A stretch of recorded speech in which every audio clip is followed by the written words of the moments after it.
The crystalline spires of the Valoran capital gleamed under three suns, but inside the royal medical complex tension hung thick as smoke. Queen Shakara's massive form trembled as she cradled her bonded companion, a creature the Valorans called a thornback titan. The beast, easily the size of an earth grizzly bear but covered in bioluminescent scales and razor-sharp quills, lay dying on the sterile floor. "Please," the Queen's translator device crackled with desperation. "Someone must help Carthex." Dr. Velthorn, the galaxy's most renowned xenobiologist, stepped back, his 4 eyes wide with fear. "Your Majesty, the infection has reached stage 4. The creature's biology is collapsing. The neurotoxins, the necrotic tissue. It would kill anyone who attempts surgery. I'm sorry, but Carthex is beyond saving." One by one, the assembled doctors from a dozen worlds shook their heads, retreated, made excuses. The Thornback's infected wound pulsed with a sickly green light, and the stench of decay filled the chamber despite the air filtration systems working overtime. Lisa Chen watched from the observation deck, her tablet clutched in her hands. The young veterinary student from Earth had been on Valor Prime for only 3 months, part of a cultural exchange program. Her mentor, Max Rodriguez, stood beside her, his weathered face grave. "They're all giving up," Lisa whispered. Max nodded slowly. "Can't blame them. That infection would kill most surgeons before they finish the first incision. Thornback blood is acidic. The quills inject paralytic venom when stressed, and that necrosis is spreading fast." "But she's dying," Lisa said, looking at the Queen's anguished face. "And that creature? Carthex is bonded to her. In their culture, that's like losing a child." "I know," Max sighed. "But Lisa, this isn't Earth. We don't have the facilities that—" Lisa was already moving toward the stairs. "Lisa, wait!" She burst into the medical chamber, and every alien head turned toward her. The young human woman, barely reaching most of their shoulders, walked straight up to the dying Thornback. "I can try," she said simply. Queen Shakara's translator struggled with her sobs. But you are so small, so young." "I'm a veterinarian in training," Lisa replied, already circling Carthex, her trained eyes assessing.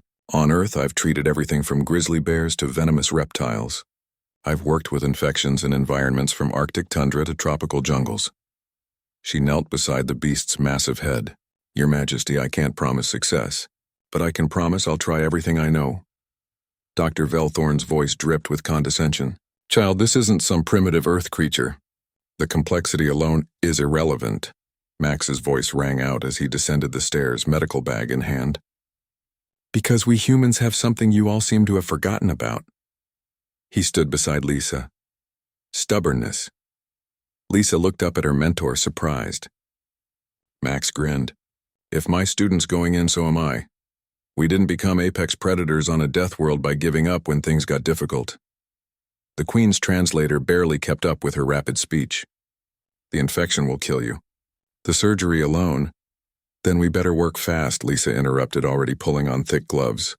"Max, I need you to prepare a modified sedative, something that won't interact with the acidic bloodstream." "On it."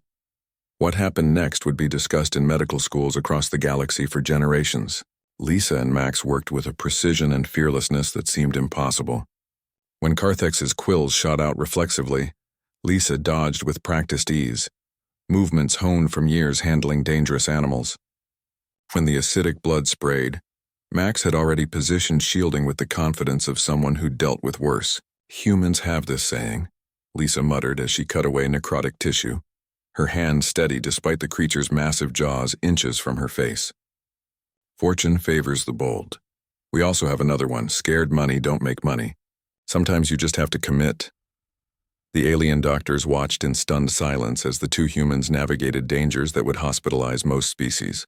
Lisa's Earth-trained intuition guided her through Carthex's alien anatomy, finding parallels, adapting techniques, improvising with brilliant creativity. Max called out vitals in steady tones, mixing compounds that shouldn't work but somehow did, drawing on humanity's history of making do with limited resources. 4 hours later, Lisa stepped back exhausted. Carthex's breathing had steadied. The infection site, now cleaned and properly treated, had stopped its sickly glowing. The creature's bioluminescent scales began pulsing with healthy blue light. The chamber erupted in shocked chatter. Queen Shakara approached slowly, reverently. You saved her. Both of you. When everyone else refused, when death was certain. We're humans, Your Majesty, Max said, stripping off his gloves. We evolved on a planet that tried to kill us every single day. Predators, diseases, environmental extremes. We learned a long time ago that impossible just means nobody's tried hard enough yet. Lisa was already checking Carthex's vitals, professional to the last. She'll need monitoring for the next 72 hours, antibiotics every 6 hours, and... The Queen pulled Lisa into an embrace that lifted her off her feet. You will have anything you need. Anything. The Valoran people owe you a debt that cannot be repaid. Dr. Velthorn approached cautiously. I must apologize. And I must learn. Your techniques, your fearlessness, it's extraordinary. Lisa smiled tiredly. It's not fearlessness, Doctor. It's just that humans learned a long time ago that sometimes caring about something is more important than being afraid. We're not the strongest species or the smartest or the most advanced. She looked at Carthex, now sleeping peacefully, but we never learned how to give up on something that matters. News of the miracle of the human healers spread across the galaxy within days. Requests flooded in from 100 worlds for human medical consultation. The two tiny primates from the blue planet had done what the galaxy's best had deemed impossible. And somewhere in a Valoran palace, a queen and her thorn-backed titan recovered together, living proof that sometimes the greatest strength isn't in advanced technology or superior biology. It's in the stubborn refusal to accept that something can't be done. Humanity had reminded the galaxy of a simple truth. Evolution on a death world doesn't just make you tough.